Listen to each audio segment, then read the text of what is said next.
Some places don't just get quiet at night.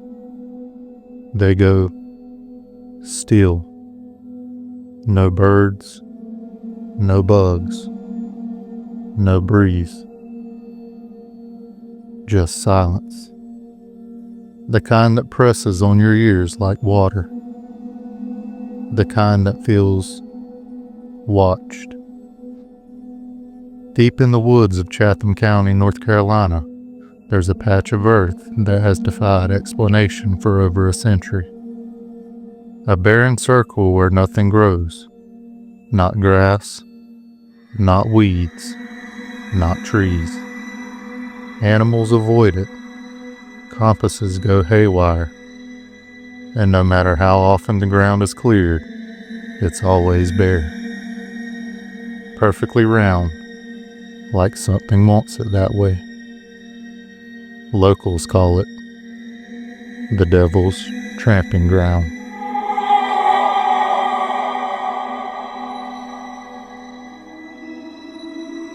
Legend says the devil himself walks in circles here at night, pacing in fury, plotting the downfall of mankind.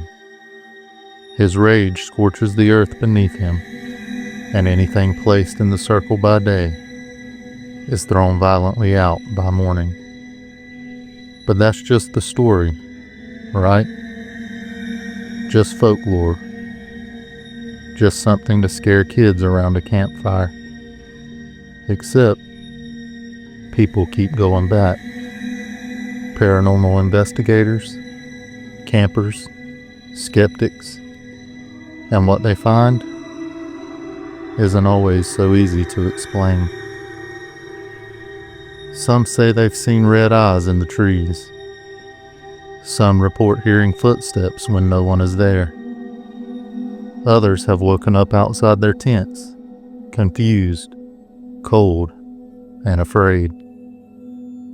And more than one person has said they felt something watching them from inside the circle. This isn't a haunted house. This isn't a ghost. This is land that doesn't want to be known. This is Creep Canvas, and I'm your host, The Creep. Tonight, we walk into the woods, into an ancient mystery. A place feared by native tribes, whispered about by settlers, and still avoided by locals to this day. We'll explore the folklore, the strange experiments, the disappearances, and the lingering question that no one has ever truly answered. What happens when you stand in the devil's circle? Because some stories don't need a ghost. Sometimes the land itself is cursed.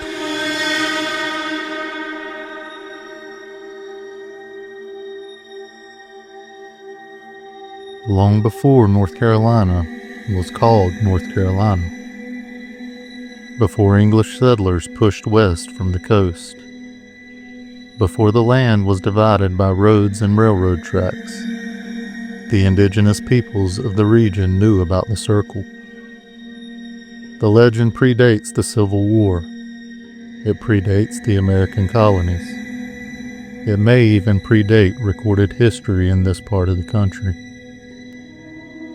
The story was passed down through whispers, a place in the forest where the trees would not grow, the animals would not cross, and the ground itself felt wrong. Tribal elders warned their people to stay away. They believed the circle was sacred or cursed.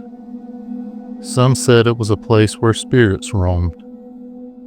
Others believed it was a battleground between the living and the dead. But one belief was consistent. It was not meant to be disturbed.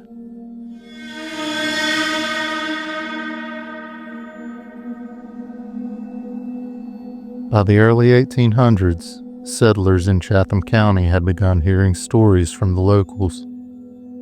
Stories about a spot in the woods where the devil walked. Farmers who stumbled across it noticed something strange. The circle was perfectly round, roughly 40 feet across. Not a patch of weeds or vines in sight. They tried to seed it, tried to plant crops, even tried digging it up. But the earth always pushed back. Seeds wouldn't sprout. Grass would wither within days. Even when sod was laid across it, it peeled up, dead within a week. One old tale tells of a farmer who tried to build a fence around the circle, but woke up the next day to find every post ripped from the ground and stacked neatly beside it. Not scattered, not broken, stacked. Another story tells of a traveling preacher in the late 1800s who challenged the legend. He camped inside the circle with only a Bible, a lantern, and a cross. He was never seen again. Only his lantern was found, still lit, still warm, resting just outside the edge of the circle. For locals, the circle became more than just a story. It became a place of fear and fascination. Teens dared each other to spend the night inside it. Most came home with nothing more than mosquito bites and shaky laughs. But others reported strange dreams, sleepwalking, nightmares that persisted for weeks. One girl claimed she saw her grandmother, who had died the year before, standing at the center of the circle mouthing something she couldn't hear. A boy swore he saw firelight flickering between the trees, but when he stepped closer, it vanished. And in the 1960s, a local historian named Horace Keel tried to explain the phenomenon with science. He measured the soil's pH, ran magnetic field tests, took core samples. Nothing he found was conclusive. The only thing he could say for sure? The soil was unusually acidic. Too acidic for most plant life. But that still didn't explain the perfect shape, or the stories that came with it.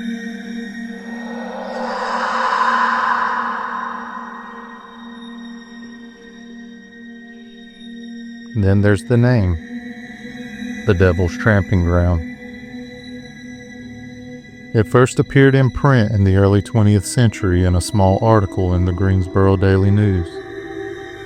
It claimed the devil himself used the spot to walk in circles at night, wearing a groove into the earth as he plotted the corruption of mankind.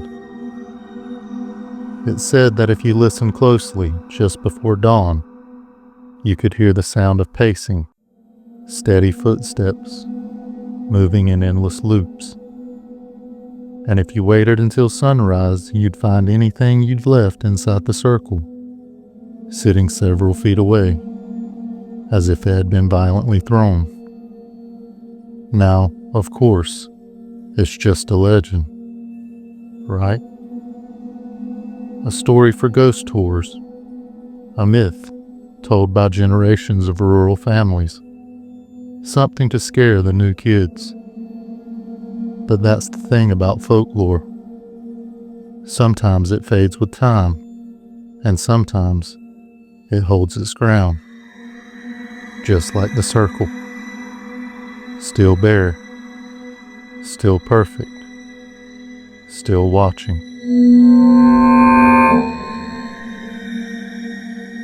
As the years passed, the Devil's Tramping Ground became more than just a whispered legend. It became a dare. A rite of passage for teens in Chatham County. A curiosity for amateur investigators. and a challenge for skeptics who wanted to disprove the story or to catch something on tape. Dozens have camped in the circle. Many don't stay the night. One of the earliest documented modern experiments came in 1971. A group of college students from Chapel Hill brought a tent, a tape recorder, and a Polaroid camera. They pitched the tent dead center, set up the recorder beside the fire. Then they waited. According to their written account, the night began normally. But around 2 a.m., the tape recorder picked up a strange hum. Not an animal, not a breeze. A low, mechanical buzz that built steady for nearly 10 minutes, then cut off instantly. When the group listened to the recording the next morning, they found the hum, but also something else. A whisper. They couldn't make out the words, but it wasn't one of them. It was a voice none of them recognized. Raspy, deliberate, and too close to the mic. They never camped there again.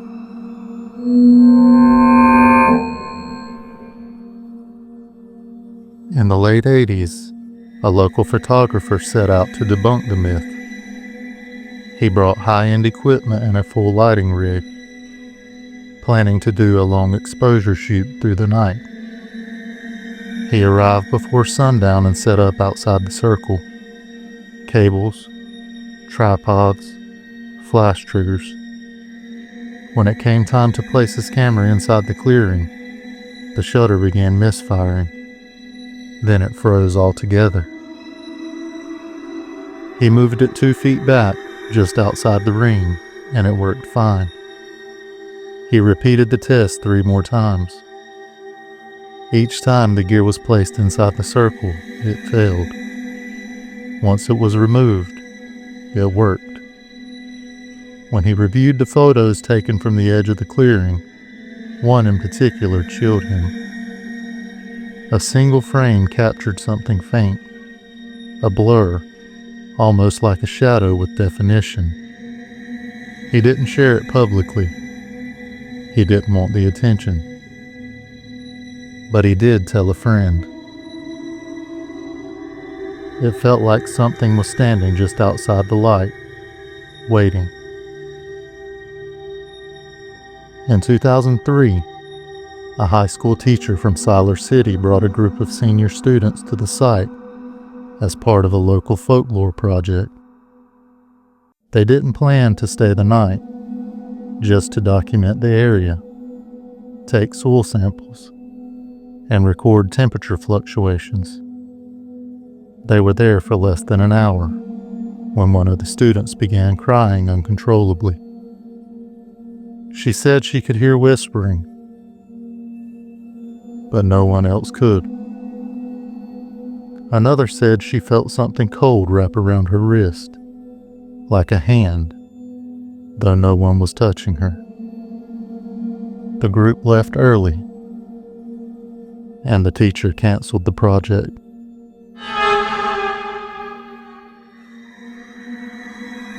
Of course, there are skeptics. They say it's just acidic soil, that electromagnetic fields from nearby power lines cause hallucinations, that the stories are self-perpetuating. People hear the legend and their minds fill in the rest. But ask the locals, ask the kids who grew up around it. Many won't even set foot inside the circle, not out of belief, but instinct. Even dogs seem to sense something. Visitors have reported that their pets refuse to cross into the clearing. One man said his German Shepherd growled at the air, tail down, and backed away, whining like a pup. And then there's the objects. Another oddity noted over and over again. Anything left inside the circle overnight will be moved by morning. Tents collapse. Chairs tip over. Lanterns are found dozens of feet away from where they were left. Some say it's animals. Others say it's wind. But inside the circle, the air is still. Too still.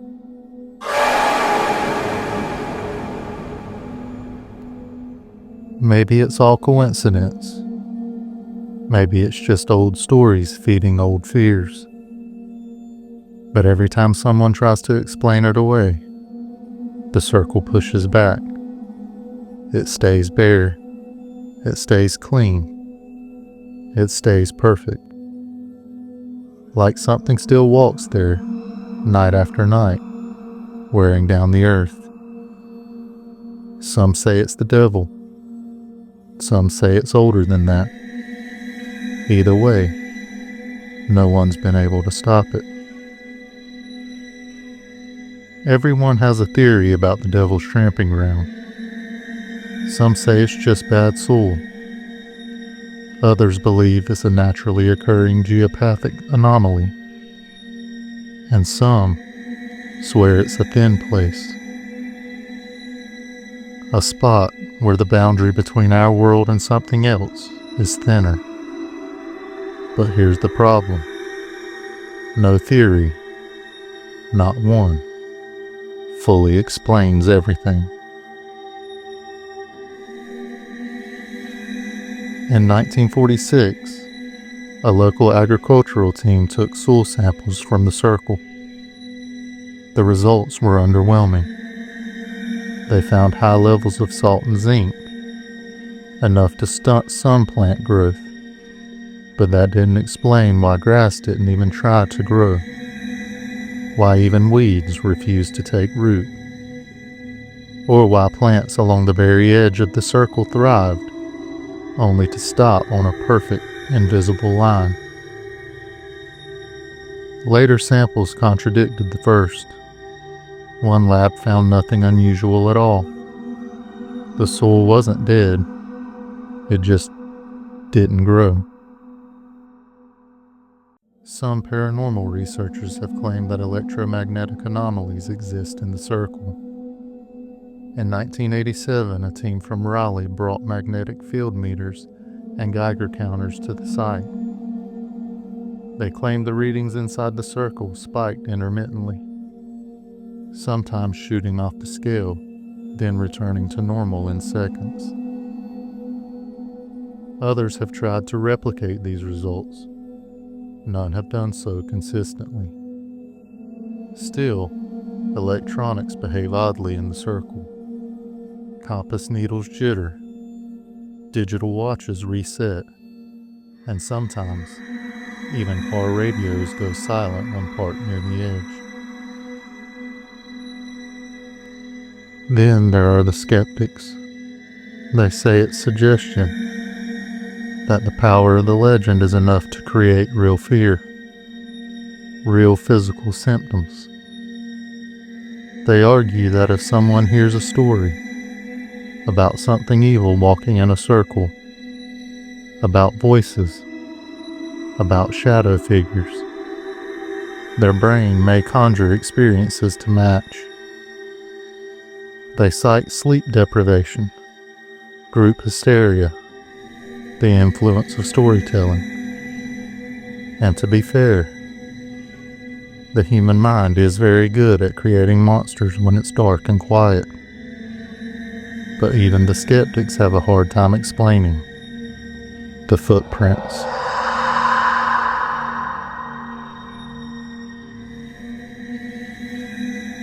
Multiple independent witnesses from different decades have reported the same thing. Around dawn, after a night in or near the circle, they return to find prints, single file, deep, like barefoot impressions in dry soil.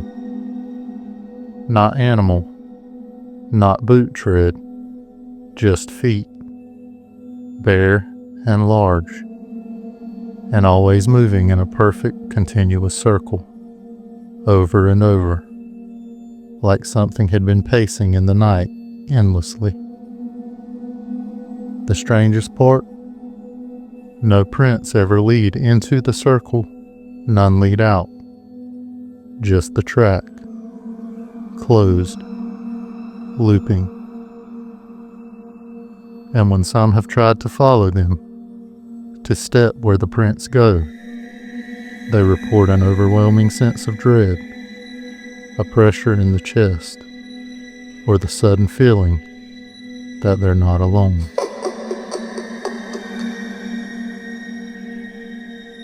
Old-timers around Chatham County still tell their children not to go near the clearing. Some say it was a battlefield once, though no records support it. Others claim it was a place of ritual, long before the Europeans came. There's even an old story that the land was cursed by a shunned settler, a woman accused of witchcraft driven into the woods by her village. She swore vengeance, and when she died, the ground went barren. Every few years, a new theory emerges. Radiation, underground gas vents, ancient burial grounds, but none hold. Because the truth is, for all our science, for all our theories, the circle remains. Untouched, unchanged, perfect. If it's just a story, why hasn't the land healed? Why hasn't it been developed? Why does the grass still die even when no one's watching? What keeps the circle alive? What walks it when no one else is there? Spending the night at the Devil's Tramping Ground has become something of a dare. Teenagers, paranormal investigators, and drunk skeptics. They come from all over the state, sometimes farther, just to see what happens when the sun goes down and the stars come out. Some leave before midnight, others stay. And almost all of them, at least the honest ones, say the same thing. They weren't alone. One group of college students camped in the circle in 2003. They brought sleeping bags, beer, and a digital voice recorder for fun. Nothing serious, just a night out under the stars. Around 1 a.m., they said the air got cold, still, and heavy. They started hearing movement in the woods, but chalked it up to animals. Then the whispering began. It wasn't loud, it wasn't threatening, just voices, soft, muffled, like people talking behind a wall. They said the voices never got closer, but they never stopped. When they played the recording back the next day, the whispers were there, and beneath them was something else. Breathing.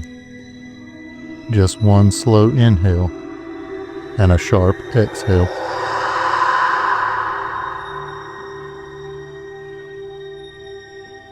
In 2012, a YouTube group set up a live stream inside the circle. They positioned the camera on a tripod in the dead center. 4 guys stayed outside the clearing just beyond the trees. They recorded for 2 hours. Nothing. Then around 3:17 a.m. the feed cut out. Only for a few seconds. Then it came back. In the brief gap, just 2 frames, something appeared. A shape. Humanoid and tall, right in front of the lens. It was gone before they could react. They posted the clip. Viewers slowed it down, analyzed the contrast, and ran filters. The shape had shoulders, a faint neck, and eyes that reflected the IR light, like animal eyes. They never went back. A man named Henry, local to Bear Creek, says he's seen it twice.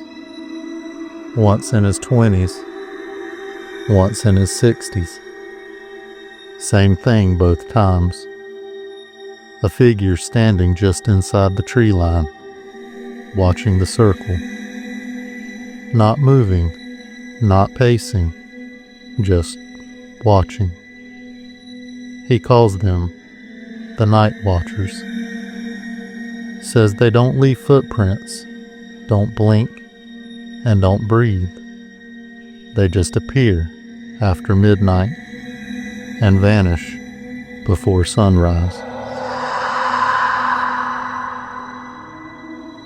Then there's the story of the folding chair.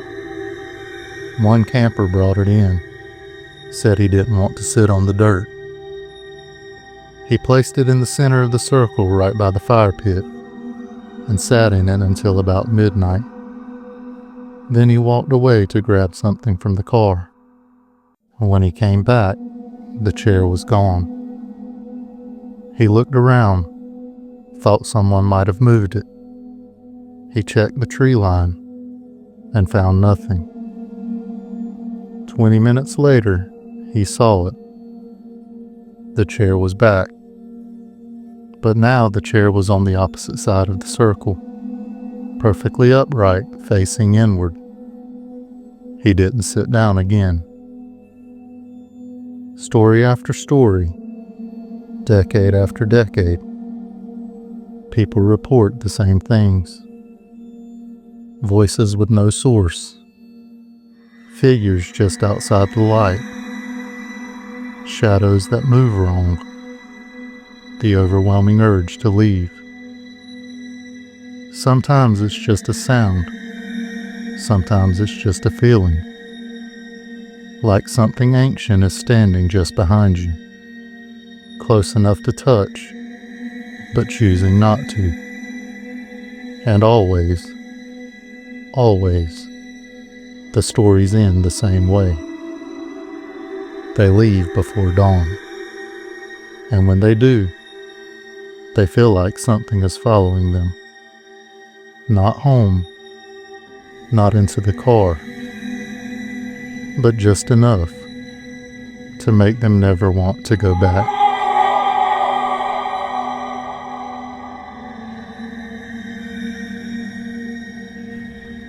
The Devil's Tramping Ground doesn't look like much. It's just a clearing in the woods. A rough circle of dirt surrounded by trees. No lights, no signs, no gift shop. Just earth, worn bare by something no one can explain. And maybe that's the point, because the longer you look at it, the more it feels like it's looking back.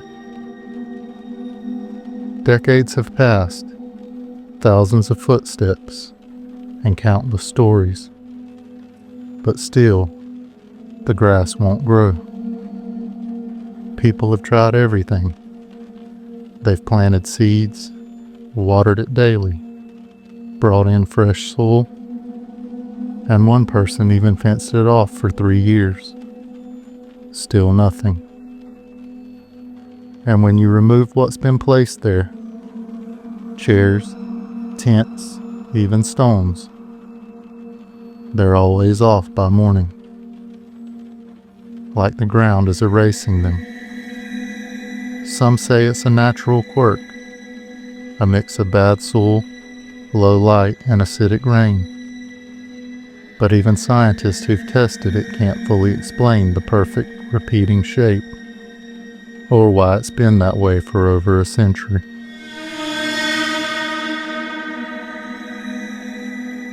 Every region has its ghost stories, but the tramping ground, it feels older. Older than towns, older than the Civil War, older than language, Some believe the land was sacred to the native tribes, a forbidden site avoided even in ceremony. Others say it's tied to ley lines, magnetic fields that cross under certain places, creating hotspots for energy and activity. Then there are the religious theories, that the devil truly walks there, that it's his personal space, where he paces before unleashing chaos into the world. That circle is a wound, a scar, an opening. And every time someone steps into it, they bring a little bit of that darkness back with them. The Devil's Tramping Ground has appeared in books, podcasts, YouTube videos, and documentaries. It's on haunted road trip lists, posted in Reddit threads, and scattered across TikTok. But unlike so many viral stories, this one hasn't faded, because the circle is still there. Anyone can visit, anyone can test it, anyone can try to sleep in the center and find out what happens. And over again, people do. Maybe it's nothing. Maybe it's just dirt, a dead patch of land made famous by repetition and fear. But maybe it's something more. Maybe the Devil's Tramping Ground isn't about Satan or demons or ghosts. Maybe it's about us, our need to believe in things we can't see, our fascination with evil, our desire to challenge it. Maybe the real haunting is the feeling we get when we realize there are still places in this world that we don't control, that we don't understand, and that no amount of logic can fully explain. Locals still visit the tramping ground. Some bring offerings, flowers, crosses, tokens. Others just go to say they did it. They walk the perimeter, they throw something in the center, and they wait. And some nights, when the wind shifts, when the moon is high, when the air grows heavy and no insects sing, they hear it. The steady crunch of footsteps, moving in a slow, deliberate circle, worn into the ground by something older than fear.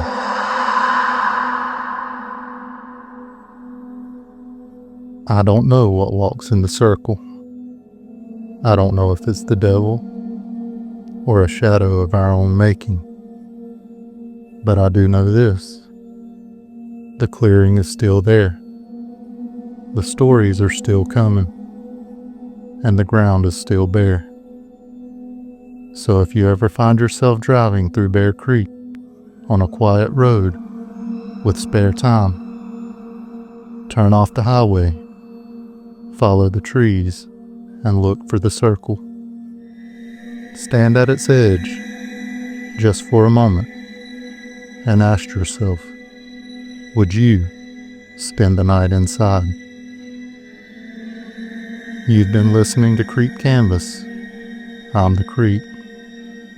If you enjoyed this episode, be sure to leave a review and share it with someone who loves the strange and unexplained.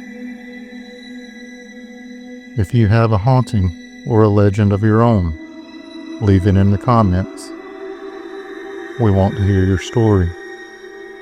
Until then, sleep light, and if you hear footsteps tonight, don't follow them.